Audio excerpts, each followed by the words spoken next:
Nah, ini menarik saya ini. Karena walau beliau kita kenal sekarang dengan jabatannya sebagai Dirjen Pendidikan Anak Usia Dini, Pendidikan Dasar dan Menengah dari Kementerian Pendidikan dan Kebudayaan Republik Indonesia, namun latar belakang beliau ini bisa dikatakan benar-benar orang lapangan. Mau tahu lebih dalam lagi sebelum saya hadirkan waktu dan tempat untuk Pak Jumeri, mari kita lihat bersama-sama. Ini dia CV dari Pak Jumeri. Seperti kita lihat bahwa Pak Jumeri ini memiliki pengalaman yang luar biasa, pernah menjabat sebagai Kepala Sekolah SMK Negeri Bawen, pernah menjadi Ketua Musyawarah Kerja Kepala Sekolah tingkat Provinsi Jawa Tengah, pusing-pusing deh itu dulu ya Pak ya.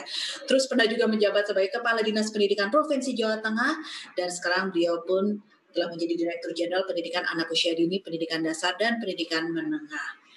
Langsung saja, sahabat karakter, saya hadirkan dan berikan waktu dan tempat untuk Pak Jumeri untuk menyampaikan pemaparannya. Monggo Pak Jumeri.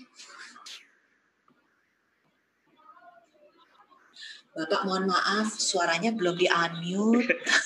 Ya, nah ini baru afdol. Ya. Kita 10 menit ya.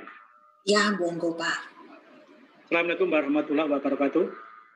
Assalamualaikum warahmatullahi Pagi, wabarakatuh. salam sejahtera untuk kita semua. Pak Indarman, Pak Purnomo, Bu Mona, Bu Yayu, dan semua yang hadir di webinar ini untuk sinergi pembelajaran dalam kondisi khusus. Karena waktu saya pendek, saya tidak akan memperpanjang pengantar. Terima kasih atas waktu yang diberikan.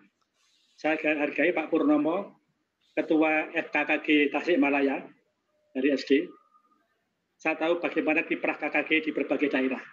Kiprah MKKS, kiprah MKPS. Kadang-kadang lebih cepat dibandingkan dengan dinasnya. Lebih banyak inisiatif dibandingkan dinasnya. Bapak Ibu, pandemi COVID telah menyebabkan kita mengambil langkah-langkah darurat, telah menyebabkan kita mengeluarkan sekoci untuk bisa dinaiki oleh anak-anak kita dalam pembelajaran. Nah, sekoci ini tidak sepenuhnya membawa dampak yang baik kepada anak-anak. Kegagalan dalam PJJ, ketidakberhasilan kita dalam PJJ, kekurangan-kekurangan kita dalam PJJ bisa menyebabkan loss of learning. Anak-anak kehilangan hasil belajar. Kemudian bisa berdampak juga pada poverty of learning, kemiskinan hasil belajar. Dan pada akhirnya stunting of learning, atau semacam kerdil pengetahuannya, kerdil pemahamannya. Nah, kalau negeri ini, anak-anaknya yang kita didik sekarang ini, kerdil stunting of learning, kerdil pemahamannya, kerdil skillnya, kerdil attitude-nya, maka apa yang terjadi di kemudian hari? Ini tantangan kita bersama. Jadi tiga pilar pendidikan, terpusat pendidikan, yaitu keluarga, sekolah, dan masyarakat, itu harus bersinergi. Selama ini mungkin orang tua berhubungan dengan sekolah itu hanya sekedar mengantar anaknya datang ke sekolah.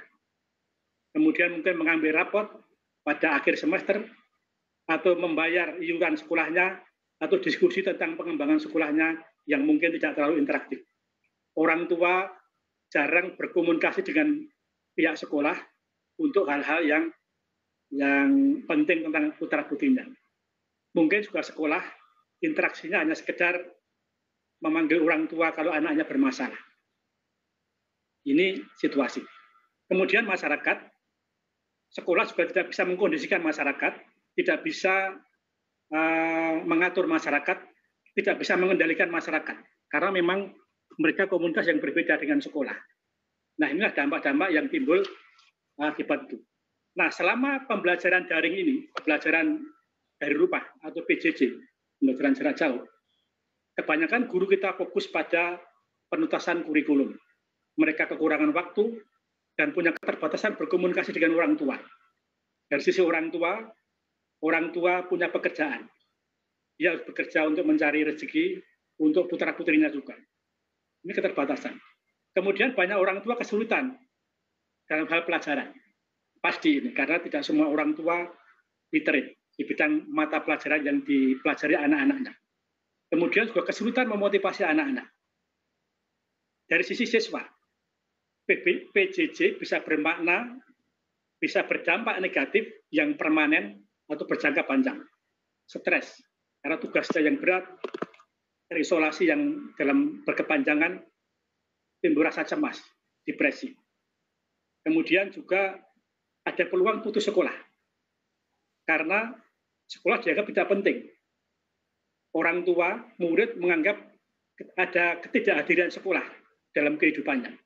Sehingga ada usulan tidak membayar iuran sekolah, meminta potongan iuran sekolah, dan sebagainya. Ada risiko learning loss tadi, yang berdampak juga pada poverty learning, kemudian juga stunting of learning, kedil pembelajarannya, kedil pengetahuannya. Juga seringkali ada kejadian kekerasan yang dialami peserta didik atau murid di rumah, atau eksploitasi yang di rumah, tidak terdeteksi oleh Bapak Ibu gurunya, karena tidak ada komunikasi yang intensif. Inilah hal-hal yang harus kita cari, sedangkan kita harus siasati, kita harus ukur bagaimana loss yang dihadapi anak tadi. Dari sisi sikap, apa pembelajaran sikap yang hilang selama BDR ini? Kemudian apa pengetahuan yang hilang selama BDR ini? Dan apa skill yang hilang selama BDR ini? Ini kita ukur, kita hitung, kita kalkulasi. Nanti harus kita bayar ketika suasananya normal. Nah, ini butuh sinergi antara masyarakat, sekolah, dan guru. Tadi saya melihat peran Pak Purnomo di Tasikmalaya yang sudah mengorganisir KKG-nya sebagai sebuah gerakan yang mengambil inisiatif atas kekurangan koordinasian, kekurangan sarana prasarana dalam PDR. Baik itu tentang perangkat pembelajaran daring yang harus dimiliki siswa, kemudian aksesnya, juga bahan pelajarannya. Seringkali kalau orang tua diberikan bahan berupa buku pelajaran, mungkin mereka akan bingung dalam membimbing kepada putra-putrinya.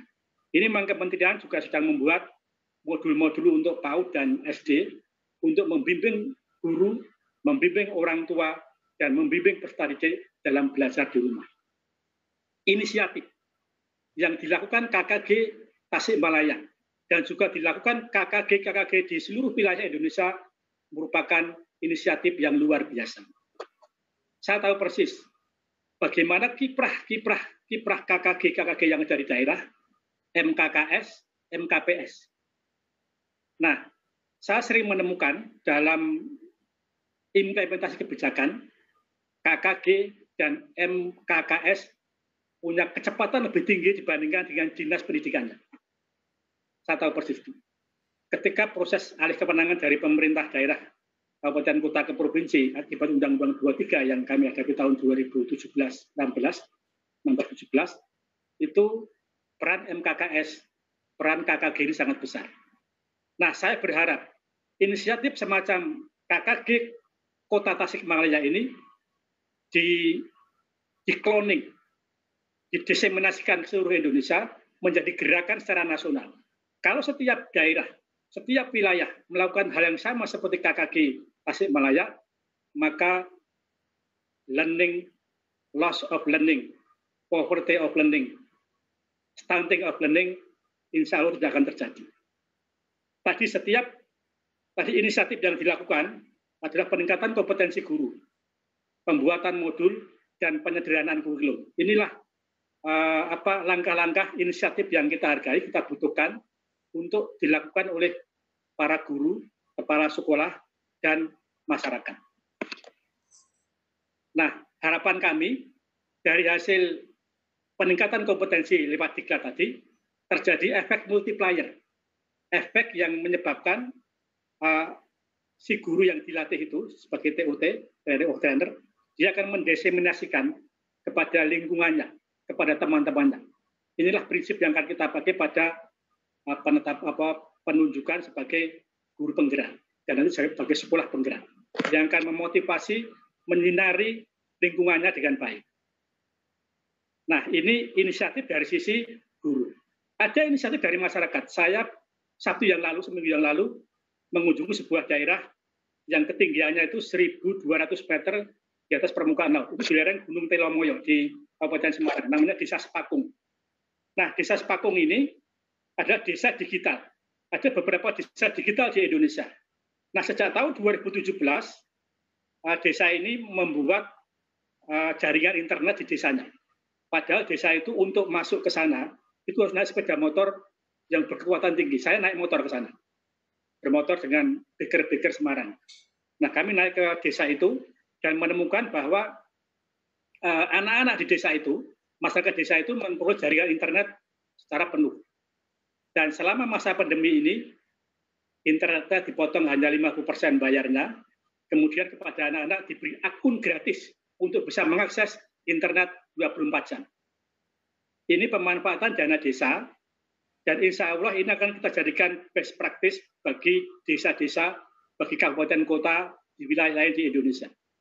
Inisiatif semacam ini bisa terus kita sebarkan seperti memotivasi KKG, MGMP, MKKS, MKPS, Musyawarah Kerja Pengawas Sekolah. Itu sesuatu yang luar biasa. Karena lewat jalur-jalur inilah sebenarnya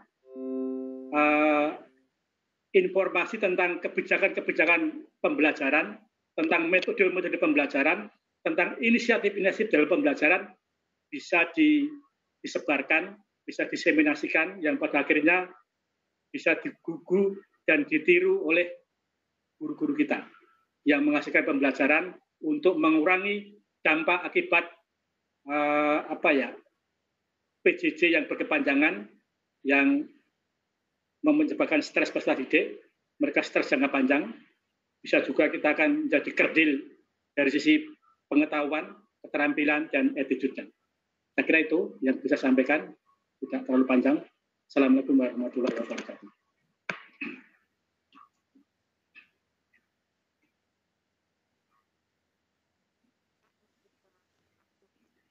Pak, nggak ada suaranya, Pak? Apakah suara saya? Oke, baik, sudah mulai. Oke, Pak Jumeri, terima kasih banyak. Tapi saya mau mengelaborasi sedikit, boleh ya Pak ya? Boleh. Mengenai pengalaman Bapak ke Sepakung tuh di Semarang, Jawa Tengah.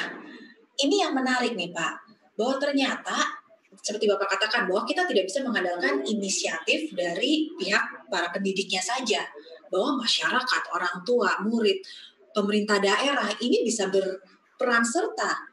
Tapi Pak, banyak yang takut loh Pak.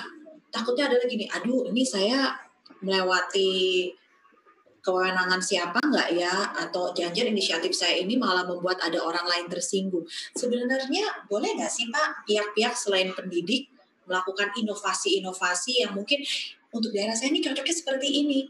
Itu boleh nggak sih Pak? Sangat ditunggu. Sangat boleh. Jadi selain Sepakung, saya tahu banyak wilayah-wilayah lain yang menyediakan akses internet di balik desanya. Kalau Sepakung ini sudah sampai ke rumah-rumah, sampai ke RW-RW, gitu jaringannya. Tapi ada daerah lain yang desa itu hanya sampai di kelurahan. Jadi anak-anak itu ngariung di kantor balai desa untuk bisa mengakses internet. Kemudian ada gerakan juga wakaf gawe bekas. Ada gerakan itu. Nah, tapi itu kan hanya sedikit. Nah, kalau nanti gerakan ini masif dan dari Jawa Tengah akan kita bawa ke nasional dan nanti kita akan sampaikan kepada Kemendes juga bahwa sebenarnya dana desa itu dimungkinkan. Saya sudah bertanya kepada Bupati Semarang bahwa dana desa itu bisa digunakan juga untuk membackup pembelajaran. Ketika Pak Mendagri meluncing SKB 4 menteri ini, beliau mengatakan lewat Pak Sekjen bahwa daerah diminta mengalokasikan dana untuk membantu pembelajaran jarak jauh. Ini berarti ada perintah dari Mendagri. Uangnya dari kami, dari Kemendikbud, ada BOS yang bisa digunakan. Banyak daerah juga yang takut menggunakan BOS untuk membeli pulsa. Takut ini. Padahal jelas, Permendikbudnya jelas, ada relaksasi. Nah inilah, saya berharap MKKS, MGMP, KKG bisa mendorong kepala sekolah untuk berani melakukan langkah-langkah, karena itu sudah ada regulasinya. Ada hukum yang melindungi. Luar biasa sekali. Nah, sahabat karakter sudah dengar langsung dari Pak Dirjen bahwa jangan khawatir bahwa apabila melakukan inovasi-inovasi untuk bisa mempermudah pelaksanaan dari pembelajaran jarak jauh, pembelajaran di kondisi khusus seperti ini, boleh. Bahkan sudah ada SK dari 4 menteri yang memperkuat payung hukumnya. Jadi jangan khawatir. Mungkin dari sahabat karakter yang berada di luar Jakarta atau kota besar lain yang memiliki keterbatasan mengenai akses internet, boleh disampaikan kepada dinas pendidikan terkait, kepada pemerintah kota terkait atau pemerintah kabupaten terkait untuk menghadirkan pusat-pusat jaringan seperti yang dilakukan oleh daerah-daerah yang sudah melakukannya ya Pak Jumeri ya. Ya, banyak. Nanti kita share secara nasional. Ya. Nah, itu dia. Baik, terima kasih Pak Jumeri. Kita akan lanjut lagi webinar kita pada hari ini, bicara mengenai sinergi pembelajaran kondisi khusus, yang ternyata berbicara sinergi itu bukan berarti para tenaga pendidik saja. Ternyata orang tua ini perannya penting sekali. Siswa-siswi juga jangan hanya pasrah menerima arahan saja, boleh menyuarakan ide-ide, mungkin diadakan tempat seperti ini, mungkin boleh kita mengadakan suasana atau modul khusus yang bisa dimanfaatkan dan dirasakan bermanfaat. Tapi sebelumnya, ada lagi nih sahabat karakter yang bisa membuat suasana webinar kita pada hari ini semakin meriah, yaitu dengan hadirnya kuis bersambung. Yes, seperti tadi sudah disampaikan bahwa sepanjang acara webinar ini ada kesempatan bagi Anda untuk mendapatkan hadiah-hadiah. Banyak sekali paket hadiahnya, yang pasti kita buka clue pertama untuk kuis bersambung. Apa itu kuis bersambung? Jadi kuis ini diadakan dengan memberikan clue secara bersambung selama acara berlangsung. Jadi nanti di awal, di tengah, dan di akhir kita akan kasih clue-nya sedikit demi sedikit. Nah, Anda, para sahabat karakter, peserta webinar kami pada hari ini, bisa menjawab melalui kolom komentar feed IG poster publikasi pendaftaran webinar ini nih, yang ketujuh ini. Selambat-lambatnya jam 23:59 waktu Indonesia bagian Barat. Pas, jadi nanti malam ya. Ini yang terakhir untuk memberikan jawabannya melalui komentar kolom feed Instagramnya. Oke, clue yang pertama. Nanti ada 5 orang pemenang beruntung yang akan diumumkan melalui IG story di account @cerdasberkarakter.kemendikbudri 2 hari setelah ini. Clue yang pertama, siapkan diri Anda, sahabat karakter. Ki Hajar Dewantara. Ayo, itu dia clue yang pertama. Ki Hajar Dewantara. Silakan dicatat dulu. Nanti clue-clue yang lainnya akan kita sampaikan sepanjang acara ini. Oke? Sudah dicatat ya?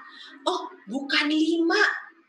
Langsung dinaikkan karena memang peserta webinar hari ini luar biasa, dan kita lihat apakah masih terus bertahan sampai akhir acara. Jadi dinaikkan 10. Ada 10 pemenang, bukan 5.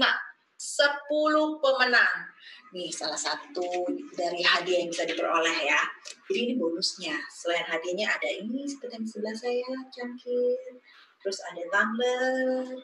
Nah, ini juga ada buku yang tuh.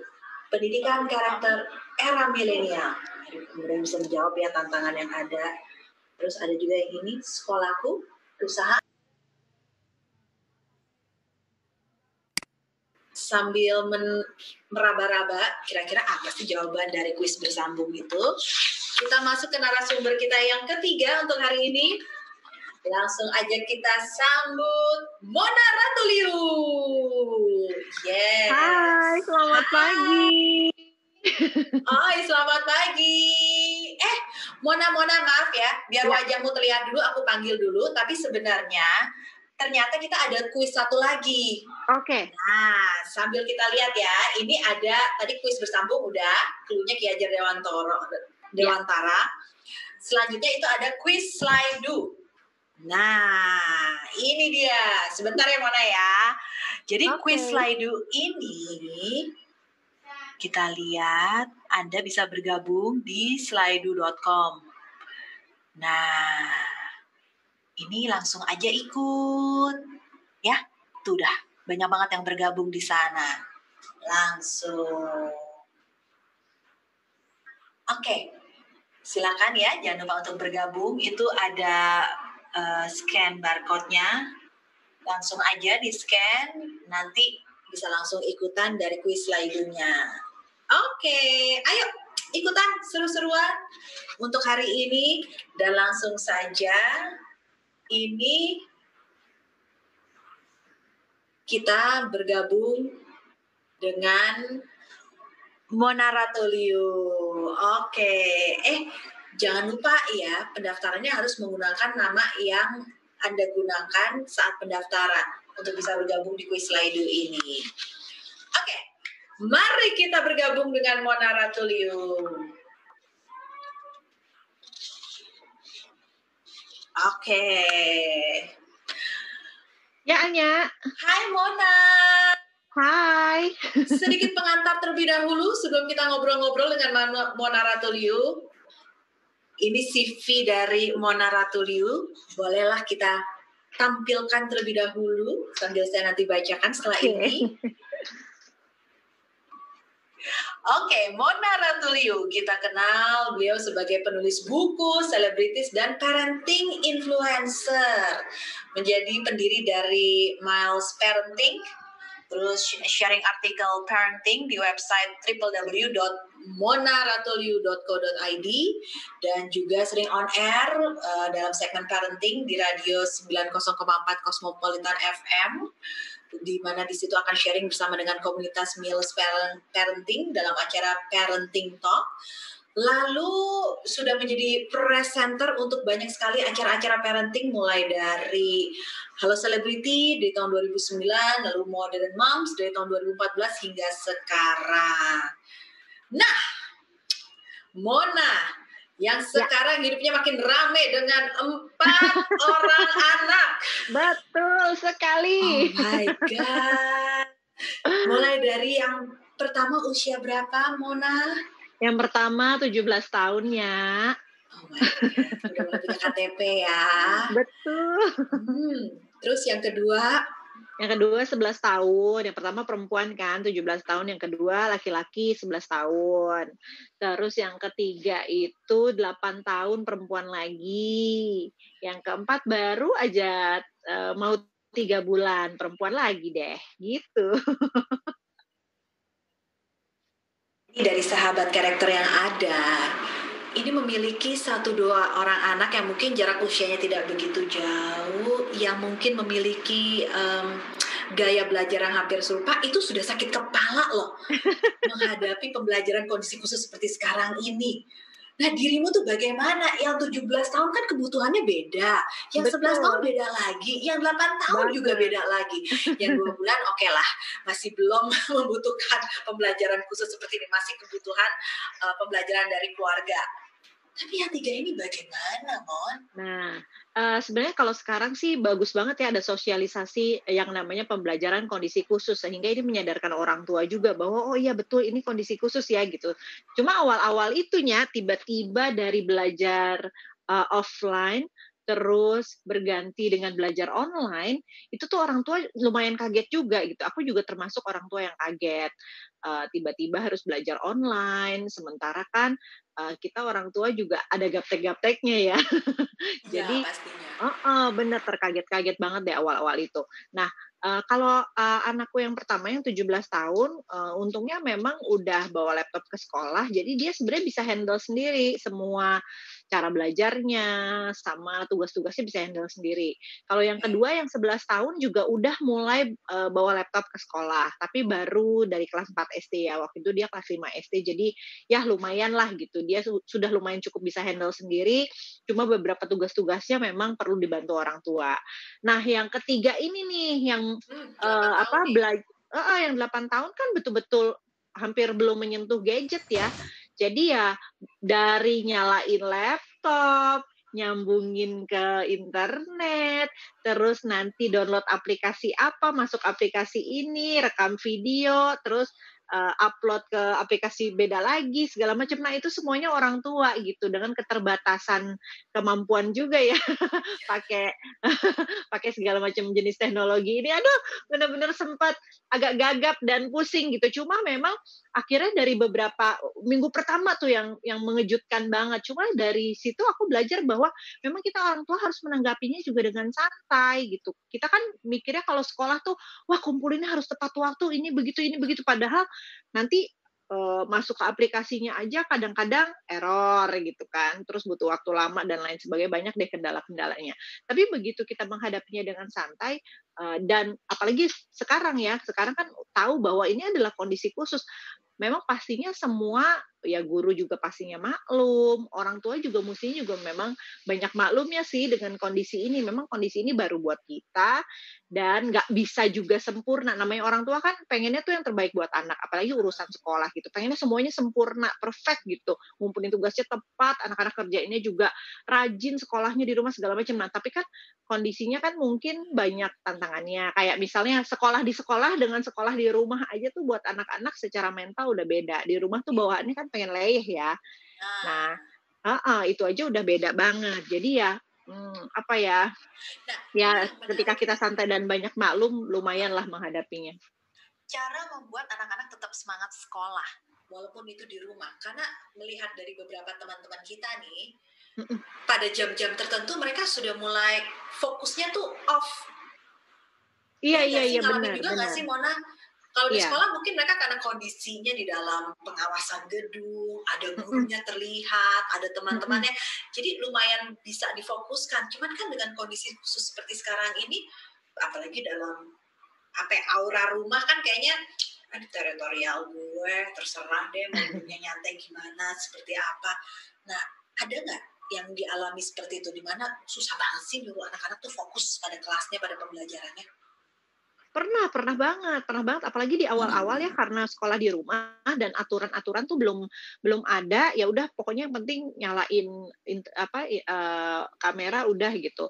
Nah itu, lumayan tuh menit-menit kesekian lah ya, anak-anak udah mulai tuh duduknya senderan, terus ngelosor gitu ya, terus udah mulai ngantuk, dah udah deh nggak karu-karuan lah gitu. Cuma belakangan setelah kita lihat, oh ada kondisi kayak gini, sebenarnya benar, tadi kata Pak Dirjen, komunikasi positif tuh penting sekali antara orang tua dan anak, dan juga antara orang tua dan guru gitu. Orang tua boleh banget memberikan masukan-masukan kepada guru secara positif ya, karena pastinya guru nih menghadapi tantangan yang jauh luar biasa daripada kita nih gitu ya. Gimana ya caranya nih, pembelajaran ini jadi efektif padahal di rumah dan lain sebagainya. Nah, kita orang tua boleh tuh kasih masukan-masukan ke guru. Nah, ketika masuk tahun ajaran baru nih setelah bulan Juli, banyak banget kesepakatan-kesepakatan yang dilakukan antara anak dan guru. Udah gitu kami juga nih orang tua, dari sekolah memang meng-encourage untuk orang tua membuat kesepakatan dengan anak, ditulis dan dikirimkan ke sekolah. Jadi, sistem Suara yang kerjasama antara, guru dan anak dan orang tua tuh semuanya, betul-betul komunikasinya baik gitu ya. Jadi kita bikin kesepakatan tuh, akhirnya sekolah pakai seragam. Udah gitu, duduknya harus proper, harus apa ya namanya, harus, posisi duduknya harus baik gitu. Biasanya kan anak-anak tuh kalau udah mulai agak siangan, udah mulai tiduran gitu sekolahnya. Jadi itu jadi salah satu kesepakatan juga, duduknya harus baik, terus bajunya mesti rapi, pakai baju sekolah seragam, seragamnya seperti masuk ke sekolah, dan itu pakai seragam tuh salah satu tips yang, sangat efektif. Jadi anak-anak merasa kalau memang dia, sedang bersekolah. Soalnya waktu minggu-minggu awal sempat pakai baju rumah, jadinya makin santai lagi tuh, begitu pakai seragam udah lumayan semangat gitu. Terus kalau dari aku pagi mesti mandi, kan tadinya tuh kadang-kadang bangun kesiangan lah, nggak mandi lah, nanti tidurnya kemalaman lah, pokoknya, pikirnya semuanya jadi santai nih, nggak berubah. ketemu lalu lintas, nggak ketemu kemacetan dan segala macam, tapi Bener. nggak gitu juga ya Bener harusnya ya. bener, iya bener banget. Makanya, nah, sekarang sih sebenarnya anak-anak udah mulai bisa beradaptasi, udah mulai tahu bahwa kita nih bukan liburan loh di rumah, tapi aktivitas yang biasa dilakukan di luar, terus dipindahkan ke rumah. Mungkin terus harus ada komunikasi terus-menerus kali ya, Nya, namanya anak-anak kan Ya. nggak bisa cuma diomongin sekali, tapi harus terus-menerus, kita ajakin ngobrol bahwa ini kondisinya khusus, memang, di rumah, tapi tetap loh kita sekolah, tetap kita melakukan kewajiban-kewajiban seperti biasanya gitu. Oke. Sebelum nanti aku minta pesan buat sahabat karakter yang juga menjadi orang tua pada kesempatan webinar kita hari ini. Ada kebijakan apa dari sekolahnya anak-anak yang mungkin bisa jadi masukan untuk sahabat karakter yang juga berprofesi sebagai tenaga pendidik yang tidak hanya ada di kota besar seperti kita, tapi mungkin bisa menjadi ide. Oh iya, bikin begitu juga aja. Kebijakan sih berubah-berubah terus. Mungkin lebih kepada banyak kebijakan-kebijakan baru juga yang menyesuaikan dengan kondisi sekarang. Tapi aku senangnya sama sekolah anak-anak tuh yang selalu bikin kita tenang adalah komunikasinya yang luar biasa gitu ya, baik dari yang selalu hadir di WhatsApp grup, kalau ada perubahan-perubahan dikomunikasikan. Terus mereka rajin juga bikin Zoom meeting gitu ya untuk mengkomunikasikan kondisi-kondisi sekarang, perubahan apa yang sedang mereka lakukan. Terus mereka juga minta pendapat orang tua, apa sih kendala-kendalanya di rumah yang mungkin bisa dikerjasamakan dengan pihak sekolah. Setelah itu mereka meeting ini, terus nanti kalau udah matang dibagikan kembali kepada orang tua untuk jadi satu kebijakan-kebijakan baru lagi. Jadi rasa-rasanya orang tua juga mesti terbuka sih ya terhadap kebijakan yang berubah-berubah terus, yang baru terus, karena ini kan memang menyesuaikan dengan kondisi yang ada. Mungkin minggu-minggu awal dengan bulan sekarang rasanya kan pasti sekolah udah beda ya. Kondisinya anaknya, mentalnya dan lain sebagainya sudah beda. Terus yang menurut aku yang ide yang cerdas dari sekolahnya anak-anak ini adalah ada satu bukan cuma belajar aja, belajar bahasa Indonesia, matematika, tapi juga ada sesi semacam relaksasi. Ada sesi relaksasi, ada sesi meditasi, ada sesi bermain juga dengan gurunya. Karena kan tiba-tiba naik kelas nih, temennya beda lagi, kenalan enggak, main enggak, ini kan enggak ada jam istirahat yang keluar main gitu kan. Kalau dulu kita main karetnya, main bekel gitu ya. Tapi betul ini sekarang banget. kan lagi enggak ada nih gitu. Jadi guru juga memberikan sesi-sesi bermain, memberikan sesi relaksasi juga kepada anak-anak karena ini prioritasnya bukan hanya lagi anak-anak yang pengennya makin pintar, tapi juga mentalnya yang kita kan nggak tahu ya, anak-anak diem, ternyata jangan-jangan dia lebih stres dari kita karena nggak tahu nih kondisi apa sih sebenarnya gitu ya. Jadi dari sekolah anak-anak sih itu memberikan sesi-sesi relaksasi, sesi meditasi, sesi bermain juga di kelas-kelasnya gitu. Baik, jadi kalau menurut Mona, peran guru di masa pembelajaran jarak jauh seperti sekarang, sebaiknya seperti apa, seaktif apa? Ini dari suara orang tua tuh sebenarnya harapannya seperti apa sih? Peran guru sih pastinya kita sebagai orang tua ya, yang kayaknya katanya udah banyak nih orang tua yang kayaknya mau resign jadi guru di rumah. Iya, benar banget, itu curhatan paling banyak. Ternyata sulit jadi gurunya anak-anak ya. Tapi ya memang ini kan kondisi khusus ya, jadi mau nggak mau memang kita hadapi. Peran guru sih pastinya kalau gurunya aktif, orang tua pastinya akan sangat merasa terbantu sekali gitu ya. Mohon maaf ya para guru ya, mungkin belakangan akan menghadapi banyak kecerewetan orang tua karena orang tua dengan segala kebingungannya nih di rumah harus apa gitu. Jadi ketika ada komunikasi, sekali lagi komunikasi yang positif sih sangat membantu sekali buat orang tua, dan kayaknya guru juga akan merasa terbantu apabila orang tua juga sanggup melakukan komunikasi yang positif kepada guru. Jadi nggak cuma ngomel-ngomel atau protes aja, tapi juga memberikan masukan-masukan positif sehingga nanti perubahan apa yang bisa dilakukan. Sekolah juga pastinya butuh masukan kan untuk apa sih yang mesti dilakukan di pembelajaran kondisi khusus ini gitu. Jadi memang perlu berkolaborasi, perlu bersinergi antara guru dan orang tua sih. Baik, jadi orang tua jangan seperti naro laundry ya. Kalau dulu selama ini mikirnya gitu, benar. bahwa anak ke sekolah di drop sampai Aku nanti bilangnya saatnya pulang sekolah. Apa? Benar, kalau aku bilangnya anak itu bukan mobil rusak yang masukin ke bengkel, nanti berharap pulang dari bengkel mobilnya udah benar gitu. Nggak bisa begitu kan ya, anak kan berproses. Sekolahnya bukan cuma di sekolah, tapi juga belajar di rumah.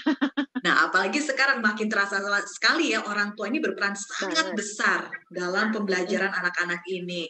Oke, pertanyaan terakhir. Ada pesan nggak sih untuk para orang tua yang tergabung baik di webinar kita pada hari ini maupun yang menyaksikan melalui YouTube, yang mendengarkan melalui radio, kepada anak-anaknya, kepada guru-guru, apa nih pesan untuk para orang tuanya? Para orang tua tetap semangat ya, ini pasti nggak mudah buat semuanya, sama buat saya juga sungguh tidak mudah, apalagi punya bayi ya di rumah, harus dampingin anak-anak belajar, pokoknya ada lah ya masa-masa kusutnya. Tapi, setelah, kalau aku sih ya, setelah aku jalani dari minggu awal sampai sekarang ini, ternyata, lebih mudah apabila kita menghadapinya dengan santai gitu.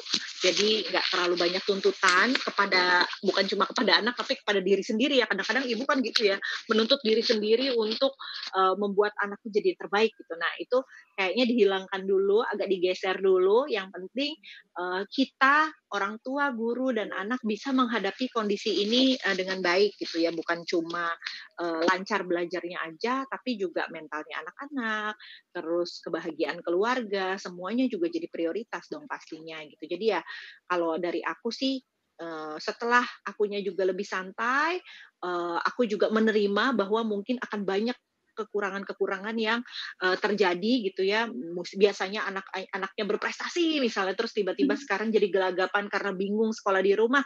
Nah itu mungkin akan terjadi, jadi ya diterima aja kondisi ini memang kondisi khusus, jadi kita juga memperlakukan dengan khusus, santai adalah kata kunci gitu, santai dan juga komunikasi positif adalah kata kunci gitu untuk pembelajaran kondisi khusus ini. Jadi ya ketika kita santai dan kita tahu bahwa, oh iya memang pasti banyak kekurangan-kekurangan yang mungkin akan terjadi, jadi setiap masalah kita hadapi, kita cari solusinya, terus-menerus begitu sampai mudah-mudahan, kondisi ini akan semakin baik dan semakin baik gitunya. Baik, jadi kata kuncinya adalah komunikasi. Ini komunikasi bukan cuma antara pasangan suami istri aja ternyata ya. Sekarang Betul. komunikasi orang tua dengan guru ini sangat penting sekali, dan kembali lagi, banget. Jangan sampai keburu panas di hati. Ini memang dialami oleh semua orang tua, kondisi yang luar biasa ini ya. Benar banget.